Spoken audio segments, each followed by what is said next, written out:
What's going on, YouTube? I haven't gone live in quite a while now, and I don't know what it is. I think I have some cat hair on me or something. But I got back from my vacation, and I've just had nothing but technical problems. My DAW is not working. I've had issues logging into Splice that I get all my samples. I was having issues with one of our networks for the syndicate today.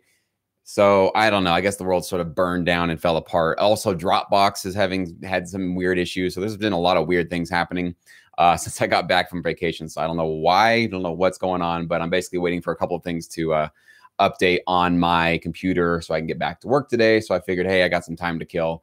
Why not go live on YouTube? I haven't done this for a little while. So this is just sort of an open Q&A opportunity. If you guys have any questions or, I don't know, you want some advice, you want some information or whatever, shout it out. I'll be happy to answer anything that I possibly can. So Burn says it's first day of your vacation. Right on. Hope you're going somewhere cool. And actually literally cool. It's like 100 degrees where I am here. So I hope you're having fun. And Tony, what's going on, man? Glad you're here with us. And now I'm getting some tech support actually. Let me see if I can switch over here. I don't think this is going to bother our stream at all. Okay, so they're going to let me know that they're going to check on it. Thank you. So we're waiting for things to get checked out here to see what's happening there. Narek, you like the live chats? Awesome. I like doing them too. I wish I could do them more often. I don't necessarily always have time to get on here and do this, but usually when I have a big, oh gosh, I can't do anything for 30, 45 minutes or an hour, it's like, that's usually my little opening that I can go do something else. Oh, Burn, you're just staying home for vacation and making music. Well, once in a while, though, if you did watch that video I put out, you should actually take a vacation, even though I know that, making music is probably your dream and you love doing it. So that's great. But still, I do recommend you get some balance in your life. And it's not just always making music, because you will burn out and you will find a time where you'll have to take that break. So I just do think along the way, it's really important to take a little breaks, maybe, once in a while to make sure you're not completely burning out. So you're going to Canada in September. Awesome. Very cool.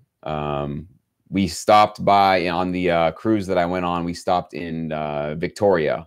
And that was just, if you know anything about Victoria, Canada, it's just a beautiful, beautiful city. Like not a drop of trash on the ground, like completely one of the cleanest cities I've ever seen. So it was just gorgeous to be there. Really cool. And we were in there just for the day, and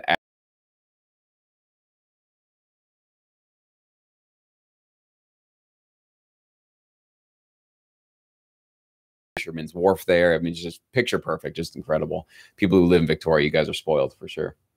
I'm sure it's really expensive to live there, though. I'm sure you're definitely paying for that. Oh, you're originally from BC. Cool, man. Should you put tracks in an exclusive library if there's no upfront consideration fee?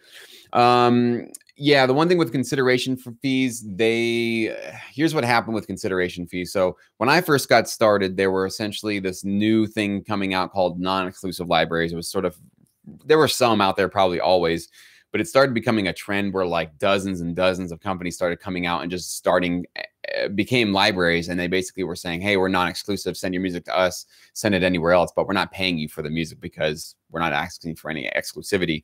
And the exclusive libraries were always giving out those consideration fees. Sometimes it was $50, sometimes it was $500. I mean, it kind of depend on how great your music was. But what happened is a lot of those non-exclusives got into trouble because they started having the same music as all the other non-exclusives. And so clients were like, well, why should I sign with you? This other company has the same music. Like you guys just call it different titles, which they can do, but like this is the same stuff we've already heard.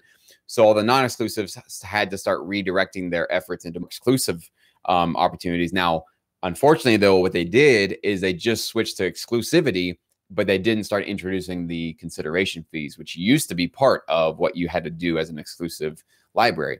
So some exclusive libraries still pay that upfront consideration fee. Others give you an option. They'll say, hey, either you can share in the some of the sync fees that we get. And if you do, then we are going to not pay you any consideration fee. Basically, we get your music for free, but if we ever do get a sync fee for your track, we'll split it with you, right? And usually it's like a 50-50 deal. Other times they'll say, we can make this a work for hire situation where we give you a consideration fee, but you don't earn any sync fees in the back end, right? This is all dependent upon, of course, if this music library actually collects sync fees. Some libraries, to be competitive, don't even collect sync fees. They do that so that they can be cheaper than the other competitors. So there's a lot of different factors and all of that stuff. But one thing you should know about consideration fees is you're not going to be getting rich off of them. You know, they're not going to be paying your bills. They're basically a nice little upfront chunk of money to motivate you to get the music signed over to a library, okay? Your real income comes from back-end performance royalties through BMI and ASCAP. You get those collection, you know, those checks quarterly. And then also you can make some money with upfront consideration fees. So should you send your music to a library, even if they're not paying you those exclusive consideration fees?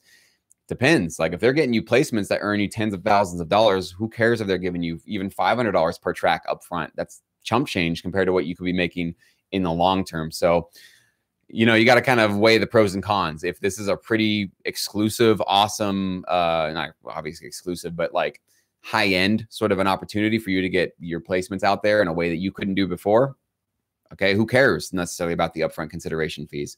If you really just need some money up front because you're broke and you really need to pay your bills, you have different, you know, sort of considerations than somebody who can be a little bit more patient. But I will tell you this, he who can be the most patient and can kind of put off those sort of rewards for the longest amount of time usually wins the most in this business. So if you're just looking for the quick payout, you might get that, but you might not be getting the long-term back end in a way, because that might be what you're giving up to get that front end money. If you can just be patient and say, you know, I don't really care so much about the front end money. That's not that important to me. I want the more long-term benefits. You got to be more patient, but then you also get the biggest reward by doing that. Okay. Philip, you said took an unexpected 4-month break from making music and now you're back at it again, feeling refreshed. Awesome, man. That's a long break. So hopefully you are, encouraged and excited again. I know I took a couple of months off, and sometimes it's hard to get back into your studio to start producing again. You kind of lose a little bit of that motivation. So hopefully you haven't lost it and you're ready to go. So Jason, what's up, man? When you use Kontakt on a Mac, do you use separate instances for each instrument or one instance of Kontakt with each instrument loaded into it? I'm having CPU user problems and MIDI dropouts. So separate instance for each instrument. Yeah, I guess what you're asking if we have like different tracks. So it's like I have a piano track, a string track, even if I have multiple string tracks.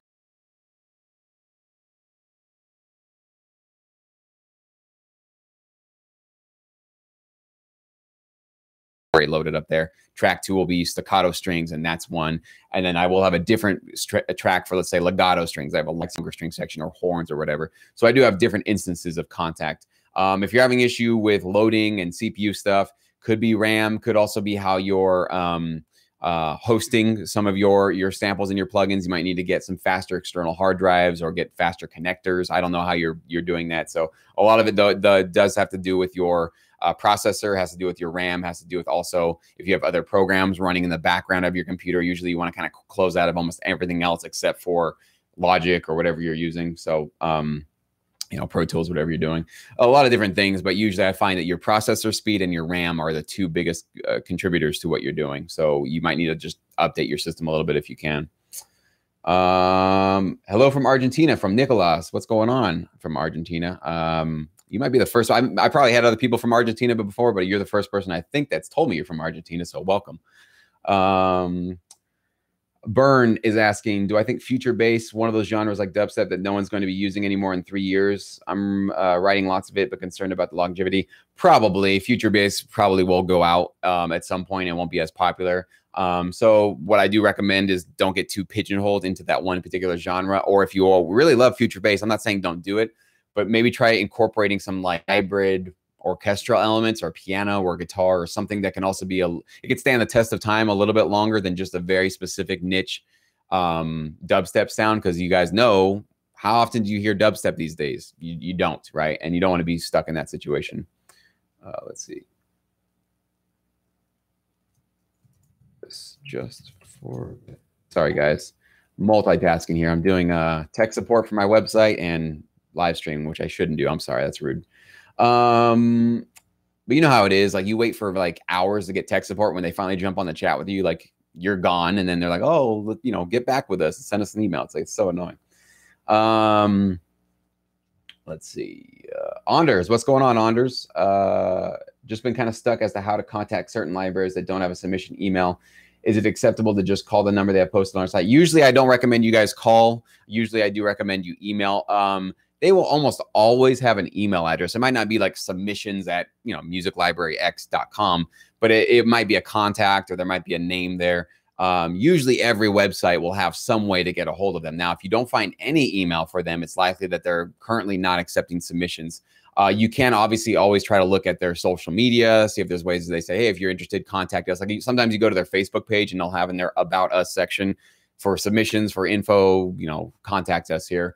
But if you're not finding a real easy way to go get a hold of them, it's probably because they're not looking for an easy way to get a hold of them, right? So usually it's just best to move on if it's something that's really impossible to get to them. But yeah, if they're not giving you a specific, like, here, submit here, post your tracks there, they're not giving you those specific details, look for the general email that they have. And you do need to also reach out to them with a subject line that's, you know, you're giving them right off the bat what you're offering. You know, you have exclusive tracks ready to go. You have a certain genre that you can produce for them, whatever it is. But yeah, not everyone is going to make it like very, very clear. Some of them are great and they say, hey, we're looking for this kind of music, submit this many tracks, submit it in this format. And it's really awesome when they do that because it makes it simple for you guys, but not all of them do that. And you just have to use sort of your best, you know, common sense judgment to how to get a hold of them. Narek is asking, is it possible to compose a track from scratch live on my channel? Have you ever considered doing it? I think it would be great learning experience for us to see you composing a track. I've actually done that with the Syndicate, and I basically I didn't do like a start to finish thing, but I definitely did a sort of, here's me jamming out a guitar riff, putting together some drum loops. Here's my second part, how I started like structuring it all together.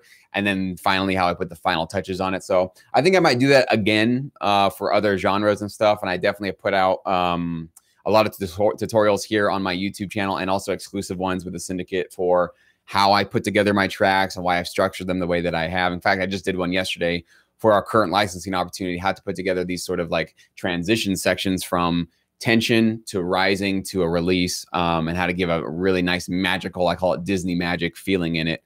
So I do a lot of that. Actually, a lot of you guys see some of it here on YouTube, but a lot of it actually I do exclusively in the Syndicate just for the members. As far as like, you know, turning on my camera and starting with nothing and completing the whole thing, I'll consider it. It's one of those things where I'm just telling, I know myself, I've tried something like that before, and I usually, it's weird. It's hard for me to turn off the camera. I feel like obviously there are eyeballs, you know, 23 of you guys watching me right now, which please leave a like, guys. I have 5 of you that left me a like. Thank you so much for those of you that did leave me a like. For the rest of you, please leave me a like. That'd be great. It's kind of weird for me to get into a creative space when there's people watching. No, that's just who I am. I've tried a few times doing that, and I always find that I'm having to perform because I'm on, right? The camera's on, the microphone is on, and I'm having to perform. And it's just, I don't know. I might have to, it might just be a skill I have to get better at, but I'm just really not that comfortable doing it. I usually find that I'm forcing things and doing things that I probably normally wouldn't do.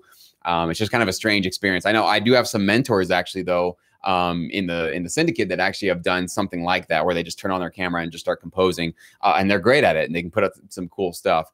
You know, everybody composes in their own sort of lane, in their own sort of way. And I just know for myself, it's kind of a sacred thing when I create music. I like to just be in my own space, not having any eyeballs on me. I've always been like that, even when I was in a studio working with other musicians. And like, you know, sometimes that pressure does help. You got to just perform when you're under pressure. But I don't know. It's one of those things I probably won't be doing too much of, but I love putting together the tutorials after I've gone through the creative process, and I can kind of go back and dissect it. And in some ways those are better because they're not as long. You know, if I showed the whole process of creating a song, it's hours and hours long, right? And not every 5 minutes there's something instructive. A lot of it might just be me clicking on things and looking through sounds, and how fun is that, right? But if I can go back after I've completed all of it, I can point out what the learning moments are, what the powerful lessons to be learned from this track potentially can be. So it saves you a lot of time, and obviously it saves me a lot of time having to, I mean, it's just a better process, I think, in the long run. So anyways, those are my thoughts on that. Let's see, where were we at? So Nicolas from Argentina, do you recommend uploading the same songs in different platforms like Songtradr and Taxi?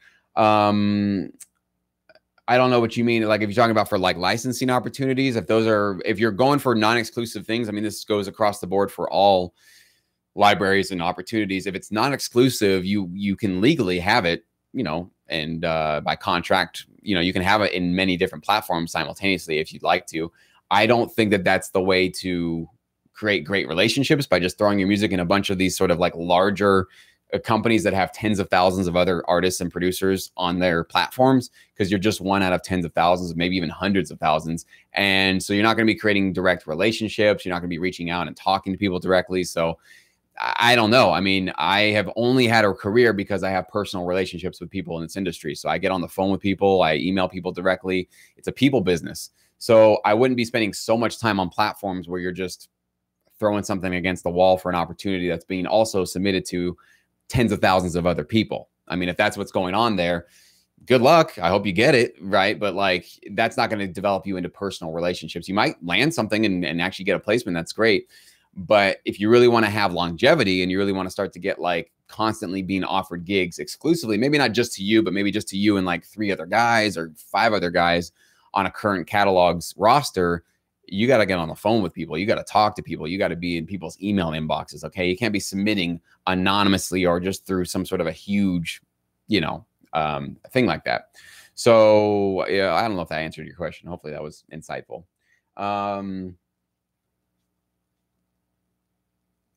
Burns asking, are you referring to exclusive libraries with international distribution where the music may sit on the shelf for a while? International music may sit on the shelf for a while. Well, I mean, with every library, there's no guarantee that just because you get your tracks placed with them, that it immediately flies off the shelf and starts getting placements. Like I have tracks that I got distributed in 2008 that still haven't gotten me any placements at all. So some tracks are hot and they get placed all the time. Some are mediocre. They get placed every once in a while. Some are cold and you never get a placement from them. So there is no sort of like, I mean, and if you submit to a library and you're getting no placements at all, and it's been like a year or two, like, yeah, maybe you need to rethink working with this company because they're not doing much work for you guys. All right. So this company is looking into my issue for me. So that's cool.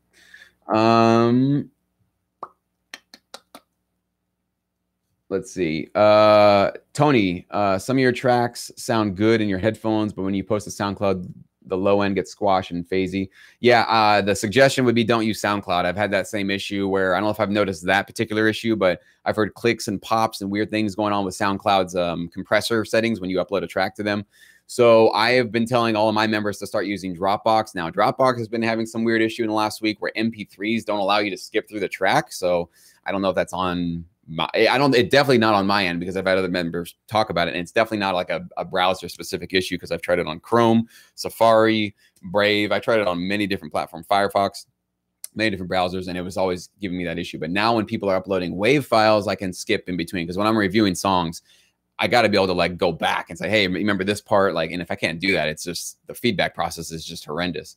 So anyways, I don't know what's going on with them, but yeah, SoundCloud, they've had a lot of issues and I've basically been discouraging my members from using it just because of that. When I listen to stuff, I'm like, hey, there's a click and a pop at, 39 seconds in, and they come back to me and say, no, there's not, it's not on my end. So it's like, okay, so we have a SoundCloud issue. So maybe, they're going to fix it or maybe they already have, I don't know. But, in the last couple of months, I've been saying, just stay away from SoundCloud. So that's just my 2 cents on them.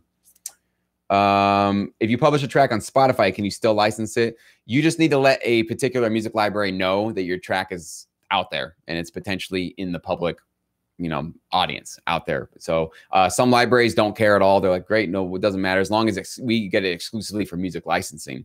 Others will say, you know what? No, we don't want any of our music even out there available to be taken or listened to. We want it to all be exclusively held in our catalog. So transparency is always the best policy. Just let somebody know, right off the bat what they're doing. So Burn, for 30-second edits, better to hit with the chorus right away or have a short drum roll swell into it. Usually I say if you have something cool, interesting, attention grabbing, you can start it with, do that and then go to the chorus. There's nothing wrong though with just going straight to the chorus, or even if you have like a 1 or 2 measure build up with a bridge or a verse or a pre-chorus that goes into the chorus, that's fine too. But you definitely do want to just include probably the big anthemic part of your track, which is usually the last part, that last big chorus that you've added new elements and all that good stuff. Attention grabbing though, that's the first thing, right? What are my thoughts on what is your name? Vishwas 1211. What are your thoughts on being on the road composing and mixing on headphones? Do you think they'll suffice if the quality is not top notch for libraries? It's like my philosophy is whatever works. So I've been on the road. I've been on vacation when I get opportunities for stuff. And I brought my computer that has a stripped down version of my production suite here in my home. But I have Logic Pro on my laptop, and I can actually get stuff done if I need to. Even if I can't finish it on my laptop, I'll get it started there and come back. But usually you can just use your head. If you can only use headphones, just make sure you're referencing, maybe you're, bring along some other songs that you've mixed in your home studio. So, okay, this track was mixed in my home studio. I need to make sure that what I'm working on with my headphones on my computer are going to match that. Okay. You might not get great at it. It might not match perfectly, but you can give it a shot. Now, if you send a track to a library and they're like, dude, this is way different than what you usually send us. This is terrible. Your bass is way too hot, whatever they tell you, you might need to just chill and just say, you know what? Okay, I'm not doing this right now. I have not perfected this art of mixing on headphones yet. You definitely don't want to just be sending music that's not good, okay, and start ruining your brand and your image as an artist.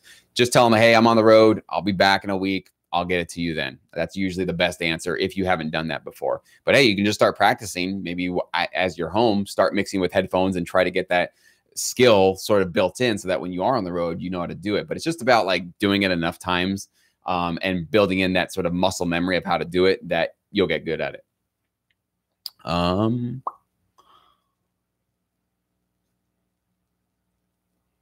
Craig asks, any particular bass module VST I find myself using on a regular when composing light rock? Light rock. I don't really compose too much light rock. I guess corporate would be kind of in that style, in that genre. Kontakt 5. I'll be honest, Kontakt 5 has a bunch of different libraries that I use. It's probably my #1 used plugin that I use. I mean, obviously that doesn't really answer anything because you can do strings and pianos and guitars and bass and everything. So there's a lot of different ones you can do, but just get lost into the Kontakt world. There's so many cool sounds and libraries out there that you can get all fitting into that one plugin. So it's all in one place. That's pretty much the reason why I love Kontakt. So I open up one plugin and it's like, what do I need? Strings, piano, drums, bass, sci-fi effects, sound effects, risers, impact, like whatever I need. It's all in one place, and I love that. And I know how to find everything because I've been using it for so long. So lots of different sounds to definitely check out. Eduardo, should you start with stock libraries or go straight to the bigger libraries, i.e. Killer Tracks versus Pond 5? It depends on what your strategies are. There's nothing preventing you from going directly to a TV film music library. I went directly to a TV film music library. I have many students who have gone directly to a library. Killer Tracks, probably not likely that's going to be the first library you're getting accepted by. Okay. And usually they're not going to directly be accepting writers. Anyways, they usually deal with catalogs, not writers, because they want a larger group of tracks to be able to bring on board and not have to individually negotiate for 3 tracks with this writer, 4 tracks for that writer, right? So they want to be efficient with their time. So it kind of depends on what your strategy is. Like I said, if you're looking for more of that short-term payout and you think you got music that's really good for the stock world, go for the stock world. My strategy that I employ, that I think that, not that I personally employ, but what I recommend for you guys is you first and foremost go for those libraries that can provide for passive income royalties, right? Through TV film performances. If you get rejected, if a track that you put out there doesn't get accepted, then you try, maybe you can shop that to a stock library, something else that can still at least be making you money. The worst place a rejected track is, or any of your music could be, is sitting on your hard drive, not getting any money or not even potentially getting any placement. So I recommend at least have it out there somewhere. So that would be my strategy for, I think. But if you can make money with your music, go for it, right? I am not a sort of discriminator in terms of no, you shouldn't put your music on stock libraries. Whatever makes you money, whatever you feel you got an edge in and an angle in and it can work for you, go for it. Like there's no reason, I'm not a music snob in that way where I say, no, if you're not doing TV music, like you're nobody. No, there's a lot of people that make probably a lot of good money with stock music and they get their tracks aired or purchased rather over and over again. And so they keep getting those payments. But of course, that's the liability, is once your track is no longer hot, there is no potential for that to be continuing to pay you, right? Whereas in the TV world, you could have a song that gets played on a TV show that gets aired multiple times and it goes to different countries. So you have that potential of a lot of passive income that can last for a lot longer. Kevin, how many tracks should be mix and master in 1 week? 2 to 3 is what I recommend you shoot for. Non-exclusive 90 seconds too. Yeah, 2 to 3. You already got that there. So 2 to 3 tracks per week is what I recommend you shoot for as far sort of a consistent, productive schedule to get your tracks and get your catalog built up large enough to actually start doing this seriously and start making some decent money. Like if you're doing one track a month, have fun. I hope you make some like, you know, part-time income, and you can make something for sure. But if you really want to do this seriously, like you got to really crank up your production schedule. There's just no other way around that. So getting more, you know, not really updates from tech support here, just telling me they're going to let me know when they figure it out. So, all right.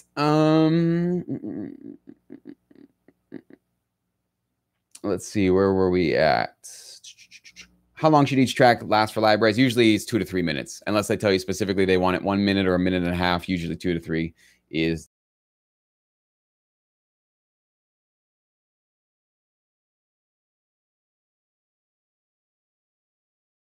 usually I don't know if they've done studies on what the average length of time is that you would get a placement, but on my royalty index, it's like 5 to 15 seconds is probably the average, I guess. There's some that are going to be over a minute, some that are over 2 minutes. Rarely, not most of them are not going to be that long. Most placements are like da da da da da da da, and that's it. It's just a little sting. It gets from one track to another or one scene to another. If it's background, it can be, you know, 20, 30 seconds because it's just kind of sort of filling up a space. Sometimes it's 45 seconds. It can be a little bit longer. So, but again, usually the entire track is usually not ever used, like from start of your track to the end of your track. That's not the most common way. The most common thing is they go, I like that chorus, throw that chorus in here, or I like that 60-second version. Let's use 45 seconds of that 60-second version. So that's usually how it is, because stuff has to move pretty quickly in TV. They don't necessarily place your track from start to finish. They use what they need from your track to fit into a particular scene. And if that scene's 13 seconds long, they're just going to use 13 seconds of your track. Brad, what's up, Brad? If you get a license for a song from Mood or Play, does it pay well? Mood or Play? I'm not sure what you're talking about. Mood or Play? Are those companies or something? Maybe I'm out the left field here. I don't have any experience with those companies, so I don't know who they are.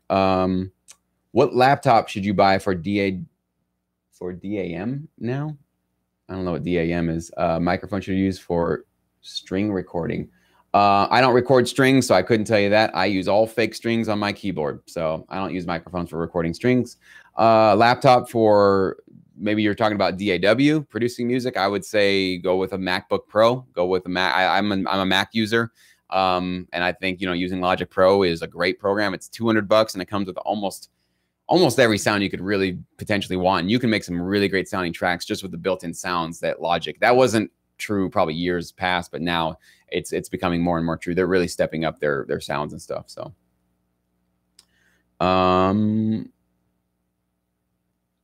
Tony's asking, do I use a program that helps me level my music volumes for online streaming play? No, I just master my tracks with my own process through my own plugins. So no, I don't have any other program that sort of, you know, keeps me on par or whatever. Burn, another question. If one library keeps getting me placement, should I stay focused with them or try to build a relationship with multiple libraries? Well, if one library is keeping you busy enough that you don't really have time to make even more music for any other library, then yeah, just stick with them until you either start seeing some really good results or you're not seeing the results necessarily that you want. One way that you know that you should maybe be moving on is if you're emailing them and it's taking them like 2 weeks or 3 weeks to get back to you and they're like, oh, sorry, we've been busy. You know, I never like to be ignored. I don't like to be, you know, treated that way with somebody I'm doing business with. So if they're kind of ignoring you and you're kind of getting the sort of back of the bus treatment, maybe that's time to start thinking about other placements and other places to start feeding your music.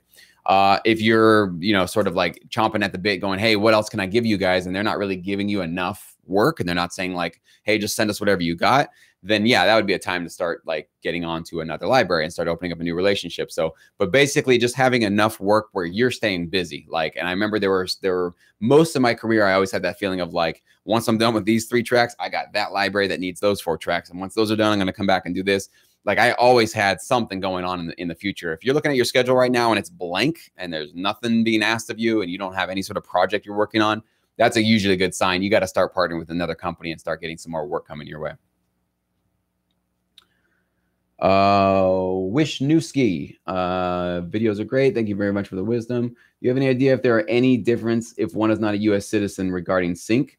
Well, You know, that's a really big question. There's a lot of differences, but I think you're talking about just basically earning your royalties and registering with a PRO. If you are not in the US, I get this question all the time. I've made a couple of videos on my channel. Maybe it's time to just do another one. You need to call the PRO in your country. That's the first thing you need to do. If you want to work with US companies, you want to work with US licensing firms, first thing you need to do is call up your country's PRO and say, hey, I live here in the country. I would like to work with US companies. How does that work? Should I sign directly with ASCAP or BMI, or do I need to sign with you and then get a waiver essentially to have ASCAP or BMI represent me just for the US? Every PRO around the world has their own unique ways of doing that. I can't tell you for every single PRO how it works. You need to call them and find out. Some of them might tell you, yes, you're a citizen of this country, so you need to register with us, and we're going to sort of set up a waiver system or whatever, some sort of a process where you can then go still join ASCAP or BMI, but you're going to let them know that you're primarily being, represented over here, but they're just taking care of your US royalties, right? So there's different PROs with different ways to do that. So just call your PRO and ask them what you need to do to be able to do that. But absolutely, I have members in the syndicate from Canada, France. I think we had somebody from Germany, Sweden. We've had people from all over the world getting licensed by U.S. libraries. So it definitely can be done. U.S. libraries don't really care about where you're from. They just want to make sure that you have highly licensable music, right? Obviously, you got to report taxes. You got to make sure like, hey, you're working with U.S. firms. So there's U.S. money being generated. So you are going to be paying those U.S. taxes. And right, there's all of that kind of stuff that you got to iron out, obviously, as well. And a lot of that will be sort of clearly explained to you when you call up BMI or ASCAP. They'll let you know all about that.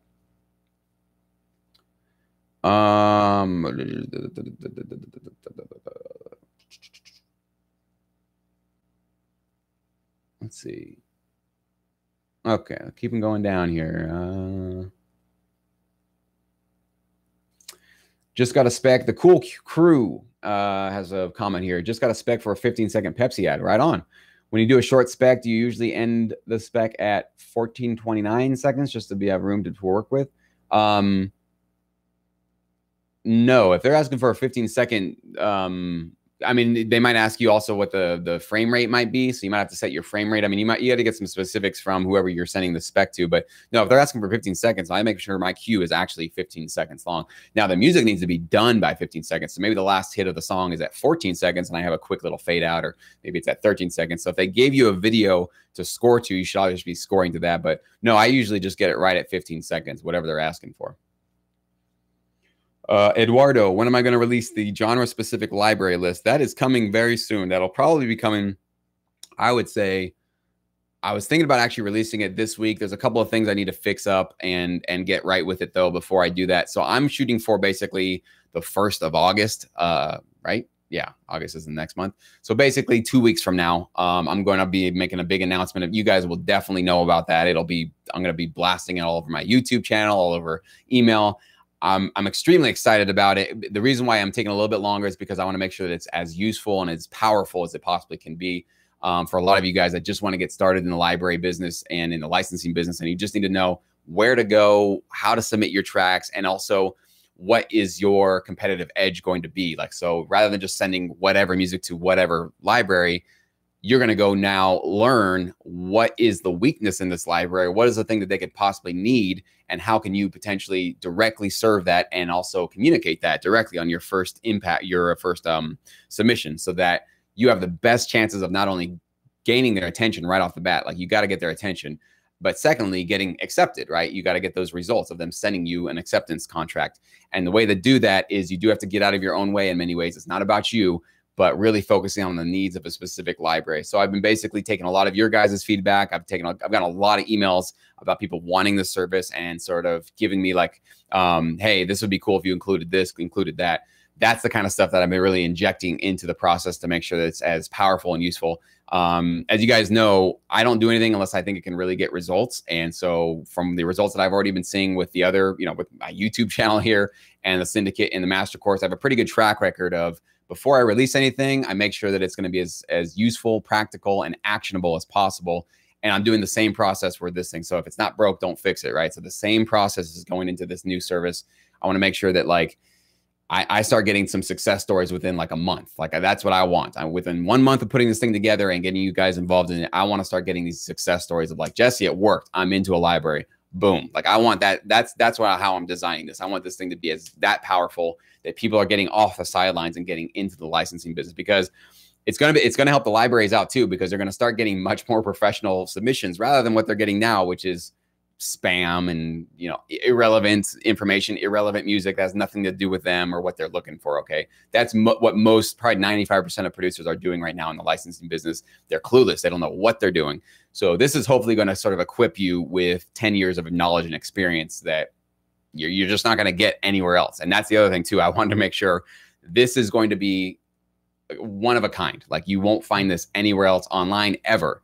This is going to be one of those things that's going to be that unique and that special. And I wanted to make sure that I'm delivering that to you guys. So, you know, we lost our place here.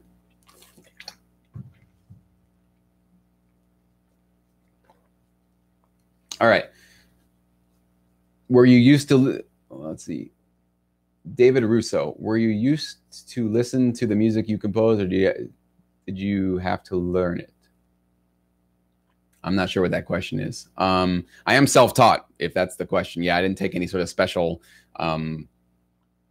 courses on how to compose or anything like that. I'm pretty much just self-taught. I just figured it out. Made a lot of really bad music until that music didn't sound so bad, and now it sounds pretty good.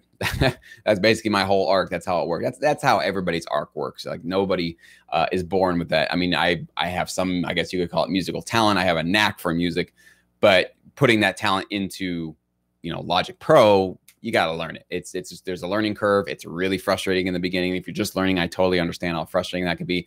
It gets easier though as time goes on. It's really hard in the beginning, and then it starts to get easy. So,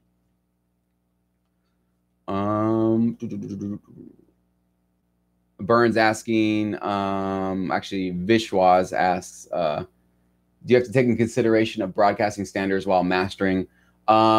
Usually not. Like when I'm submitting to libraries, I usually don't say we need this standard or that standard. Now, if there's a particular opportunity in front of me, there might be some of those, like we were just talking about that before. If there's a frame rate issue or there's a sort of a loudness issue, that might come into play. But for the most part, no. When you're submitting to a library, they're not talking about broadcasting standards. They just want to make sure that your track is commercial, right? And now what commercial is also a very subjective word. What does that mean? Well, it can't be super, super quiet. It can't be blown out so it's completely distorted, but it needs to sound as loud as what you're hearing on the radio, what you're generally hearing in commercially released music. So that's usually the level you want to shoot for. But I don't really hear those terms thrown around so much, like commercial broadcast standards or anything like that. Some people might use those words, but that's usually not how people are talking in this business. So.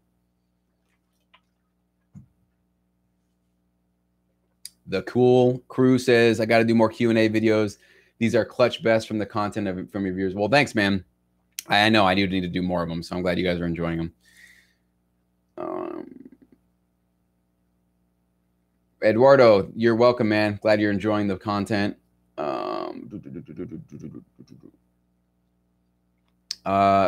Music Vids. Is it Matt Music Vids? Matt L Music Vids, I think. You've been checking out libraries to submit to and seem to find a lot that don't have any examples of their work. Should I still give them time and consideration, or should I keep searching until I find others? Well, some libraries will keep their music. I think you're talking about their catalog, or maybe you're talking about examples of their work.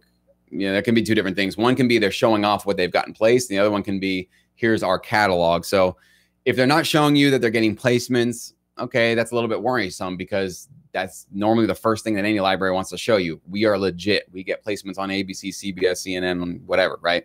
But some libraries also do keep their catalog private. And now if they're doing that, that's usually because they have some pretty good relationships and they don't want their music just out there for the public to be perused through. So it's happening more and more. Not all libraries do it, but it does happen. And one of the libraries actually that we submit to in the syndicate does this. They keep all their stuff under lock and key. You have to be a client with a TV show or something to use music to even get a membership access to listen to the music. And that's because the CEOs of this company have had issues where their music was stolen and then licensed for pennies, and they didn't get any of those pennies. So they want to make sure that they're protecting us, protecting themselves, protecting the content, you know.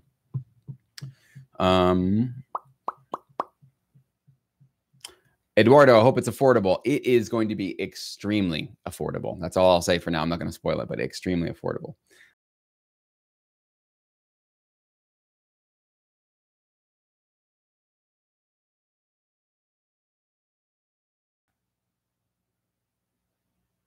Cool Crew is asking about splice loops or just using sort of commercially available loops. I usually just say stay away from ones that are you're going to be your main like leads or chord progressions because like you're just kind of pointing out there, a lot of other people can use the same ones. So your music doesn't sound as unique anymore. But like for percussion, you need like a hi-hat shakier. You need some like hand drums playing something. I'm all for that stuff. Okay. I don't think you need to like program every single track in your production, but you know, your main chord progression, your main leads, the things that really sort of define and what are going to be the most memorable about your music. I think you should be composing those, not only just to make sure you have a more original sound and a more unique sound to yourself and to really carve out your own niche. But also if you sit and track to somebody and they're like, hey, we love it, except for that lead melody, can you change that around? It kind of sounds a little derivative, or we don't really like the way it sounds. If you're using a loop, you're screwed. Like you can't do anything about that, right? So you're gonna have to go recreate it and plan it out. So just to keep yourself out of any potential trouble like that and having more creative control over it, just program your own chord progressions and leads. I do also think for drums as well, I wouldn't be using a full drum loop that has, you know, a kick, snare, and a hi-hat all in one audio file. You should be having a kick track, a snare track, and a hi-hat track. Because a lot of times you got to deliver stems to your libraries. And if you're like, well, here's our drum stem and it has everything in it, not going to be as useful as if you had everything split out. A lot of times libraries will want things completely separated. So avoid the headache by just either having your own, you know, if you are going to use, let's say, a loop that has all these different drum patterns, let's say it's like a kick and a snare pattern in one audio file, like I would cut that kick out, put it on the track, cut the snare out, put it on a different track. So at least you have a kick and snare separated. You can EQ them differently. You can mix them all a little bit differently. And most importantly, when you bounce, you can deliver them separately as well. What reverb and mastering tools do you use? For example, yeah, Ozone, iZotope, I use that. But I also use a lot of stuff that just comes with Logic Pro. Nothing fancy. A lot of stuff that just comes with the $200 program that I bought. And I love it. And it works. It's simple, gets the job done. So a lot of people, there's always like, I don't know. And it's also one of those things that I think experience will start to teach you a little bit more. But people sometimes think it's all about the plugin. Like as long as I get this, you know, and iZotope, it's one of the big errors that I see with Ozone is people buy it and they think they go to a preset and like, there you go, my mastering's done. I clicked on the preset and everything's fine. And their mixes sound like compressed, like it got squished through a tube of toothpaste or something, and it's just really too in the high range, or it's blowing out on the low end or whatever. It's not really about the plugin. It's about how you use it. Okay. So every plugin probably has its pros and cons and its strengths and weaknesses and all that stuff. So you just got to spend a lot of time getting to know it. I use iZotope, but I really only use it for the stereo spreading aspect of it. I don't compress with it. I don't limit with it. I sometimes will EQ with it a bit, but for the most part, I just love the way the stereo spreader works on that thing. I think that it sounds better than almost anything else I've heard. So I have my own way of doing things where I use a lot of built-in Logic mastering tools. But when I want to get that stereo spread image with my mastering, then I plug in the Ozone iZotope plugin. So, but again, it's not about just clicking a button and getting the right plugin. There you go. I'm a mastering expert. It's a little bit more complicated than that. Not much, but just a little bit more. All right. Where are we at here? Lead Colt, Yo Sync, what's up? What's up, Lead Colt? Chamzy, hey to yourself as well. Matthew G, just a heads up, I sent you a tech support email about uploading your CTA track. Oh yeah, now I got your email, man. That's actually who I'm talking to right now, is tech support from that company. So yeah, you're not the only one that's had that issue, man. We're gonna take care of that. Immaculate Works, great point. Waffle. I'm not even familiar with what Waffle is. Enlighten me. Let me know what Waffle is. LA Frog, so many libraries. How do you notice to reach out to? Do you just stick to the bigger ones, or do you reach out to newer libraries? Well, I do some research. That's what I do. So there are lots and lots of libraries. There's obviously probably over 300 or 400 of them just here in the US. And there's new that are coming out all the time. So there's new ones that are popping up. So I always research them, and I want to find out who are you working with, how long you've been around, like who's on your team, what kind of music do you have, how good is the music that you have. A lot of times the quality of a current library of their tracks that are out there will kind of tell you, are these legit or not? If you're hearing a lot of karaoke, you know, wonky sort of sounds, they're probably not getting some primetime placements, obviously, right? So there's a lot of things that you can do. And this new service I'm putting together will actually kind of walk you guys through that, how to evaluate one particular library at a time. So you can kind of start to see this stuff for yourself as well. But it's honestly about research. It's kind of just, you know, using some common sense as well. But making sure that you have a relevant pitch is the most important thing. Nicholas is saying he's making background music for one of the biggest TV networks here in Argentina, right? You'd like to jump into the US market and you really don't know where to start. Would you give me some advice? Call your PRO. I think I talked about that earlier in the stream. Just call your PRO and ask them what's the process for getting involved with US PROs, with ASCAP or BMI. They'll let you know what you might need to do to get that to happen. So, Brad, you did get those YouTube contracts, 15 in total. It was a royalty deal, so payments come every. Oh, cool, awesome. So I see a happy face there, so I'm glad that you are happy about it. So that's a really good thing. So, all right, guys, I'm gonna pop off here. I'm going to get back. I think my updates for my stuff have come through, so I'm gonna get back to making music and doing some cool stuff today. So I hope you guys are having a great day. Thank you so much for logging in. If you didn't leave a like, always please leave me a like. It really helps other producers find my content, find my stuff here on YouTube. I always appreciate it. Make sure you subscribe if you haven't. Send my videos to any producer that you know that's struggling, that might be might need to just hear the good word, the good news about music licensing. It's one of the last pieces of good news that are left in the music industry. So I think we're on the precipice of some really cool stuff. So thank you guys so much for tuning in, and we'll talk soon.